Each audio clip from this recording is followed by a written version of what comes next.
વાલીઓ પોતાના બાળકોને ખૂબ વિશ્વાસથી શાળાએ મોકલતા હોય છે કે મારો દીકરો કે દીકરી શાળાએ જાય છે તો એ જ પરિસ્થિતિમાં જેમ હસતા ખેલતા અમે અમારા બાળકોને શાળાએ મોકલીએ છીએ એ જ હસતા ખેલતા અમારા બાળકો પણ અમારા ઘરે બપોર પછી પરત ફરી જશે આ વિશ્વાસ સાથે શાળાએ મોકલતા હોય છે પરંતુ હાલમાં જ અમદાવાદની 7th ડે સ્કૂલમાં જે ઘટના ઘટી ત્યારબાદ ઘણા બધા વાલીઓનો વિશ્વાસ ડગમગી ગયો હતો શાળા પરથી અને ફરી એકવાર 7th ડે સ્કૂલ જેવી જ ઘટના ઘટી છે અમદાવાદની નેશનલ સ્કૂલમાં જ્યાં શાળાની બહાર સટાસટી બોલાઈ ગઈ છે વિદ્યાર્થીઓ વચ્ચે બબાલ થઈ અને બબાલમાં કેટલાક લોકો તૂટી પડ્યા હતા વાત આખી એમ હતી કે થોડા સમય પહેલા જ બે વિદ્યાર્થીઓ વચ્ચે બબાલ થઈ હતી એ જૂની અદાવતનો ખાર રાખીને કેટલાક યુવકો રાહ જોઈને બેઠા હતા નેશનલ સ્કૂલની બહાર કે જેવો એ વિદ્યાર્થી આવે કે અમે તેની ઉપર હુમલો કરી દઈએ અને બન્યું કંઈક એવું કે વિદ્યાર્થી સ્કૂલની બહાર નીકળે છે પરીક્ષા આપીને અને કેટલાક યુવાનો તેની ઉપર હુમલો કરી દે છે પાઇપ વડે ધોકા વડે છરી વડે તેના ઉપર હુમલો કરવામાં આવે છે વિદ્યાર્થી ગંભીર રીતે ઘાયલ છે તેને હાથનું કડું વાગી જાય છે માથાના ભાગે અને એમાં ગંભીર રીતે વિદ્યાર્થી ઇજાગ્રસ્ત થઈ જાય છે અને હોસ્પિટલમાં તેને સારવાર માટે ખસેડવામાં આવે છે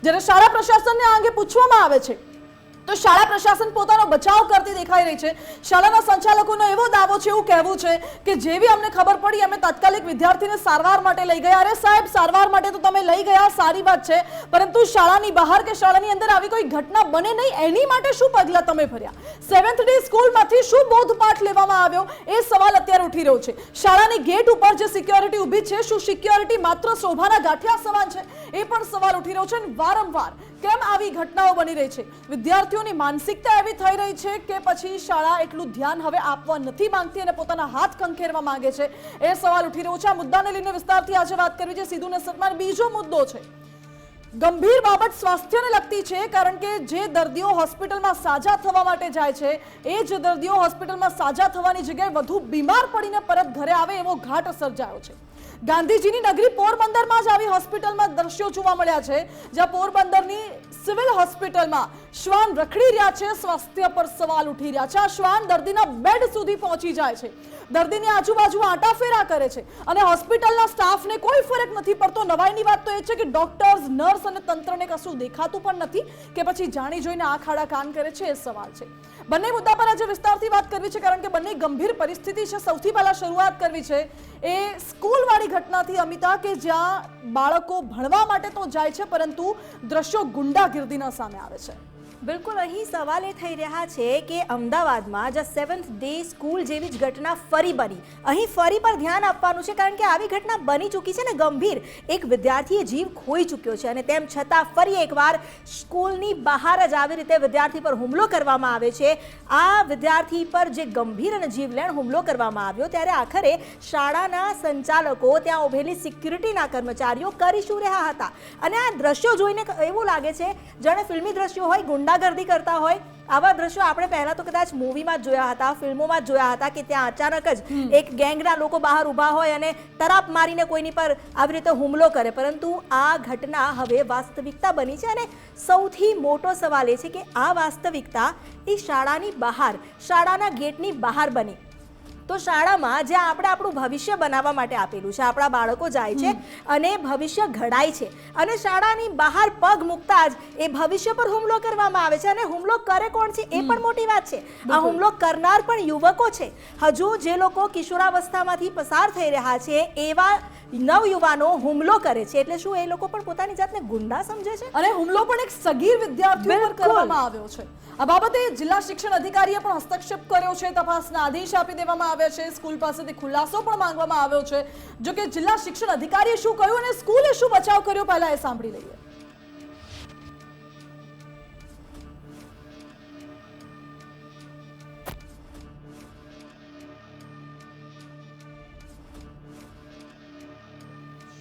મારી કચેરીમાં બેઠો હતો ત્યારે એક સમાચાર ધ્યાનમાં આવ્યા કે નેશનલ હાઈસ્કૂલ જે નારણપુરા છે તે હાઈસ્કૂલની બહાર વિદ્યાર્થીઓ વચ્ચે મારામારીની કોઈ ઘટના બની હતી અને જેનું સંજ્ઞાન લઈ અને તરત જ મેં જે તે અમારા શિક્ષણ અધિકારી અને પોલીસ વિભાગને જાણ કરીને અહેવાલ મંગાવ્યો હતો અને અહેવાલના આધારે નેશનલ હાઈસ્કૂલના જે સંચાલકશ્રી સાથે વાતચીત કરતા જાણવા મળેલ કે ધોરણ 10ની જે પ્રી બોર્ડ એક્ઝામ હતી એ બોર્ડની એક્ઝામ પ્રી બોર્ડ એક્ઝામ પૂરી થયા બાદ એ નેશનલ સ્કૂલ નારણપુરાથી 100 મીટર દૂરના અંતરે હરિયમ અપાર્ટમેન્ટ ખાતે વિદ્યાર્થીઓને અંદરોઅંદર કોઈ જૂની કદાચ ઘટના હશે એને ધ્યાનમાં લઈ અને ઝઘડો થયો હતો, જેમાં એક વિદ્યાર્થીએ પોતે અન્ય સાથીઓને બોલાવ્યા હતા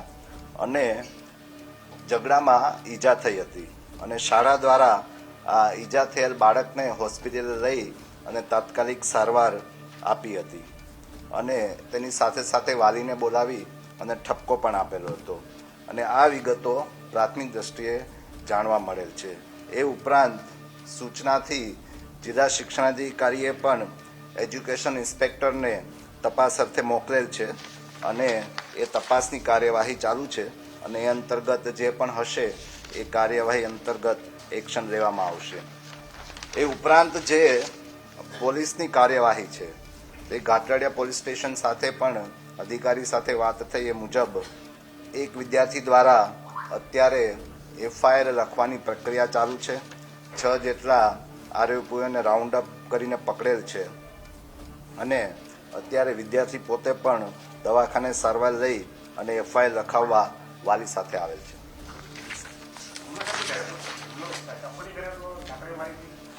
સવાલ મંગાયો છે એ પ્રાથમિક તપાસને આધારે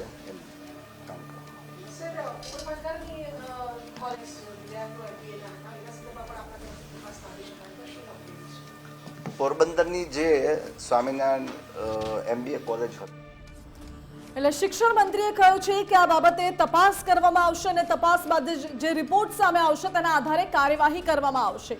મહત્વપૂર્ણ એ છે કે શાળા સંચાલકોએ આખી ઘટનામાં પોતાનો સ્વ બચાવ કરી રહ્યા હોય તેવું લાગી રહ્યું છે. શાળા સંચાલકે શું કહ્યું એ પણ સાંભળી લઈએ.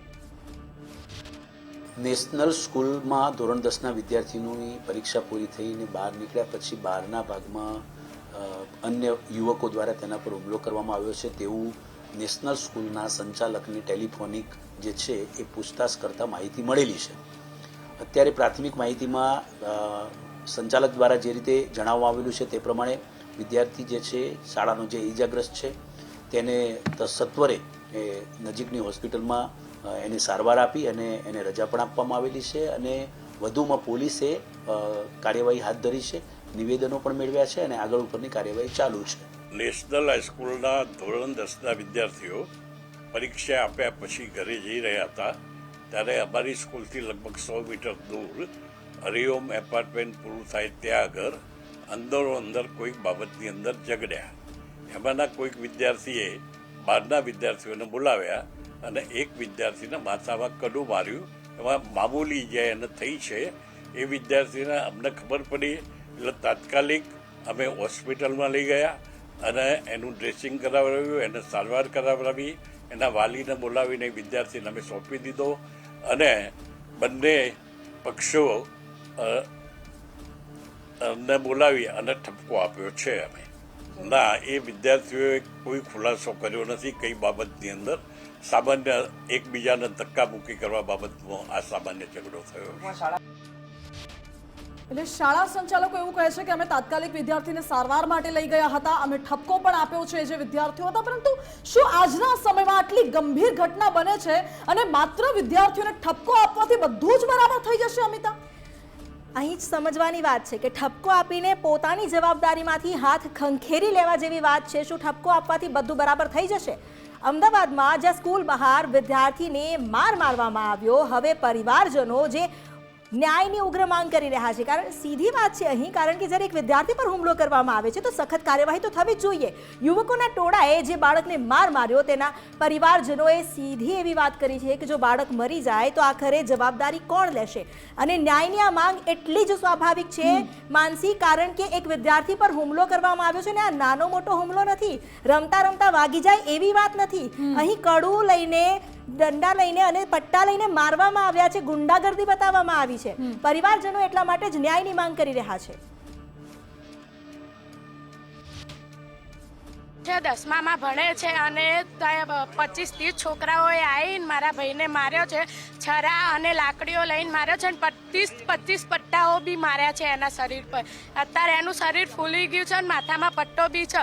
કાલ ઉઠીને મરી જશે તો જવાબદારી કોણ લેશે?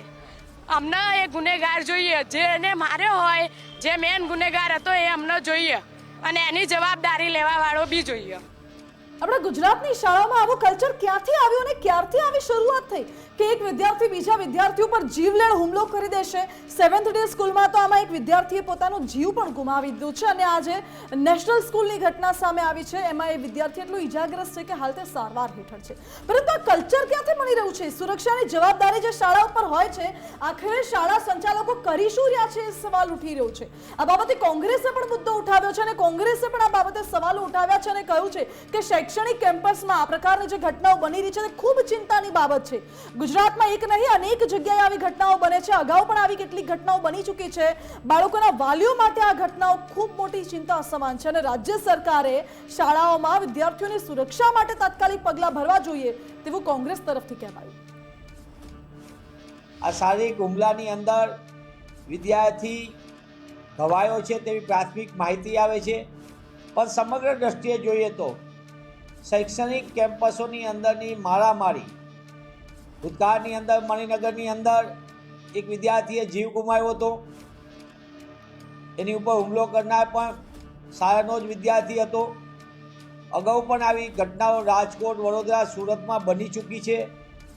ત્યારે શૈક્ષણિક કેમ્પસની અંદર જે રીતે હુમલાના અને ખાસ કરીને શાળાના બાળકો દ્વારા જે રીતની હિંસાત્મક રીતે ઘટનાક્રમો સામે આવે, મને એમ લાગે છે કે આપણા સૌના માટે ચિંતાનો વિષય છે. સૌ કોઈ માટે આ ચિંતાનો વિષય છે, કારણ કે આપણે એ પણ જાણીએ છીએ કે આ કોઈ જૂની ઘટના નથી. આમ તો ભૂતકાળ પરથી શીખવાની વાત હોય, પરંતુ હજુ તો માંડ 5 મહિના થયા છે. 19 ઓગસ્ટનો દિવસ હતો 2025માં, જ્યારે 7th ડે સ્કૂલમાં પણ આ ઘટના થઈ હતી અને ફરી એકવાર આવી જ ઘટનાનું પુનરાવર્તન બિલકુલ થયું છે. ચિંતાજનક બાબત ચોક્કસ છે અને આ જ મુદ્દે આજે વાત પણ કરવી છે. ભાજપના મુખ્ય પ્રવક્તા અનિલભાઈ આપણી સાથે જોડાઈ ગયા છે. અનિલભાઈ, આપનું સ્વાગત છે ગુજરાત ફર્સ્ટમાં. અનિલભાઈ, 7th ડે સ્કૂલમાં જે ઘટના બની હતી, પછી વિરોધનો વંટોળ ઊભું થયો, પછી રાજ્ય સરકારે એક્શન લીધી, બધાએ જોયું છે. નેશનલ સ્કૂલમાં ફરી એકવાર આવી ઘટના સામે આવી છે જ્યાં વિદ્યાર્થીઓ પર જીવલેણ હુમલો કરવામાં આવ્યો છે. અમદાવાદમાં આપણા ગુજરાતની શાળાઓમાં કલ્ચર ક્યાંથી આવી રહ્યું છે? તમારી વાત એકદમ સાચી છે. ખરેખર આ શિક્ષણ જગત માટે પણ એક વિચારવા લાયક મુદ્દો છે અને જે રીતે કેટલાક વિદ્યાર્થીઓમાં આ પ્રકારની ઉગ્રતા જે સબકોન્શિયસ માઇન્ડમાં ડેવલપ થઈ રહી છે, એ આવનારા સમય માટે પછી એમના એ પેરેન્ટ્સ હોય કે શિક્ષણ જગતના લોકો હોય કે સમાજશાસ્ત્રી હોય, આ બધા માટે એક ચિંતાનો વિષય છે. મને એવું લાગે છે કે આ જે બીજો બનાવ બન્યો અને જે પેટર્ન છે બનાવની, એના ઉપરથી એવું લાગે છે કે જુદી જુદી સ્કૂલોમાં એક મનોવૈજ્ઞાનિક કાઉન્સેલિંગની પણ એક વ્યવસ્થા ગોઠવી જોઈએ. કારણ કે સોશિયલ મીડિયા અને જે પિક્ચરોની જે પ્રકારની અસરો આ કુમળા માણસ ઉપર થઈ રહી છે, તો એ કુમળા માણસમાં આ પ્રકારની હિંસક માનસિકતા પણ ન આવે. આખા વિષયના સંદર્ભમાં પ્રાથમિક માહિતી મેં મેળવી છે અને ડીઓએ પણ મેળવી છે એવી મને માહિતી મળી છે. પરંતુ આનો જો એંગલ વિચારીએ તો બે વિદ્યાર્થી વચ્ચેનો ઝઘડો અને એને આ પ્રકારનું રૂપ, તો એ ખરેખર એક મનોવૈજ્ઞાનિક રીતે એક ચિંતાનો વિષય છે.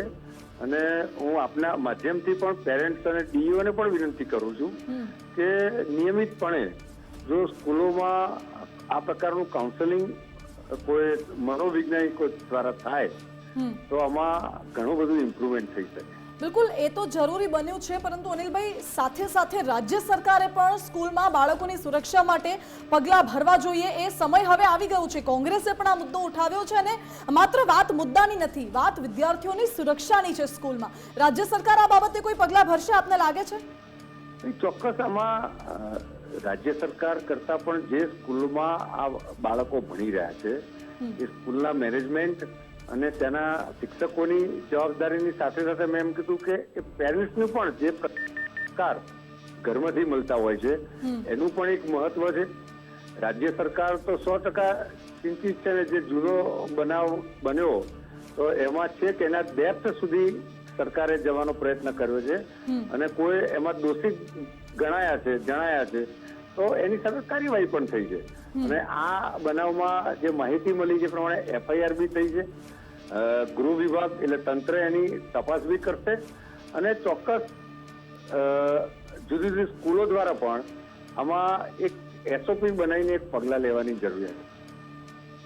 બિલકુલ અનિલભાઈ, આપનો આભાર અમારી સાથે જોડાવા માટે. એટલે મહત્વપૂર્ણ છે કે હવે એ સમય આવી ગયો છે કે જ્યારે એ સ્કૂલમાં બાળકોની સુરક્ષા સુનિશ્ચિત કરવામાં આવે, રાજ્ય સરકાર આવા દરમિયાનગીરી કરે, એક SOP બનાવે, માર્ગદર્શિકા બનાવે અને દરેક સ્કૂલે, પછી સરકારી સ્કૂલ હોય કે ખાનગી સ્કૂલ હોય, દરેક સ્કૂલે ફરજિયાતપણે તેનું પાલન કરવાનું રહેશે, જેથી કરીને સ્કૂલમાં બાળકોની સુરક્ષા સુનિશ્ચિત કરી શકાય. અમિતા, બિલકુલ, અહીં માત્ર માનસિકતાની વાત નથી આવતી, કારણ કે બાળકોની માનસિકતા તો અત્યારે વિકસી રહી છે. આ વિકાસ આ દિશામાં કેમ છે એ પણ વિચારવાની જરૂર છે. જો સ્કૂલ તરફથી એ પ્રકારની ધાક નથી, શું મા બાપની એ પ્રકારની ધાક નથી, શું મા બાપ કે શાળાના શિક્ષકો બાળકોને એ સમજાવવામાં નિષ્ફળ રહ્યા છે, ઊણા ઉતરી રહ્યા છે કે આખરે સાચું શું છે, ખોટું શું છે, નજીવી વાત શું છે, નજીવી વાતમાં કેવા પ્રકારે વર્તન કરી શકાય, આ બહુ નાની નાની વાત છે, પણ આ વાત પર જ ધ્યાન આપવાની જરૂર છે. અને આપણે SOP બનાવીએ, બધી જ વાત બરાબર છે, પરંતુ માનસી એક સવાલ એ પણ થાય છે કે આ બધા પછી પણ જો આ જ રીતે ભૂતકાળનું પુનરાવર્તન થતું રહેશે તો બાળકોનો જીવ જશે અને જવાબદાર કોણ બનશે?